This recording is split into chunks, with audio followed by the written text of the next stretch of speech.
સ્ત્રીઓએ દરેક ક્ષેત્રમાં પોતાની આગવી ઓળખ ઊભી કરી છે. હવે દરેક ક્ષેત્રમાં મહિલાઓનો દબદબો છે.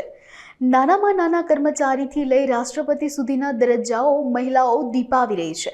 ત્યારે પોરબંદર શહેરમાં ટ્રાન્સપોર્ટ ક્ષેત્રે મહિલાઓએ વર્ચસ્વ જમાવ્યું છે. પોરબંદરની તમામ સિટી બસ મહિલા કંડક્ટરથી ચાલે છે, જેમણે મહિલા સશક્તિકરણનું ઉત્તમ ઉદાહરણ પૂરું પાડ્યું છે. મારું નામ પાનખાણીયા મયુરી છે. હું 2.5 વર્ષથી આ ગુરુકૃપા સિટી બસમાં સર્વિસ આપું છું.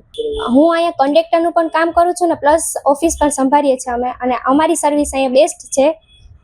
અનુભવમાં તો ઘણું બધું જાણવા જેવું છે, કેમ કે રોજ અલગ અલગ પેસેન્જર આવતા હોય, બધાનું અલગ અલગ વર્તન હોય.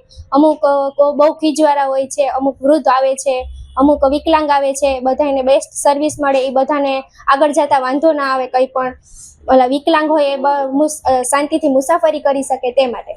મહિલા દિવસ માટે તો અમે કહેશું કે વધુથી વધુ મહિલાને કામ મળે તે માટે આપણે આવી રીતના બીજી સુવિધા પણ ઉપલબ્ધ કરવી જોઈએ. મારું નામ કૃષ્ણા છે. હું છેલ્લા 2 વર્ષથી આ બસની સર્વિસ લઉં છું.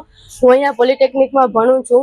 છેલ્લા 2 વર્ષથી આ બસમાં આવું છું. અહીંયાના કંડક્ટર બહુ સારા છે.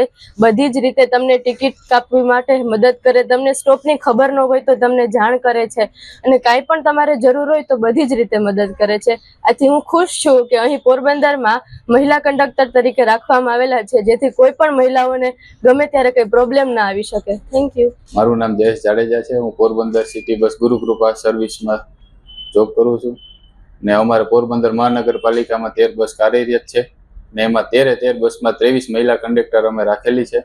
એનું કારણ છે કે મહિલા કંડક્ટર આપણે રોજગાર મળે, મહિલા શક્તિકરણ આગળ વધે, મહિલાને રોજગાર મળે, તે માટે આપણે મહિલા કંડક્ટર 23 રાખેલ છે.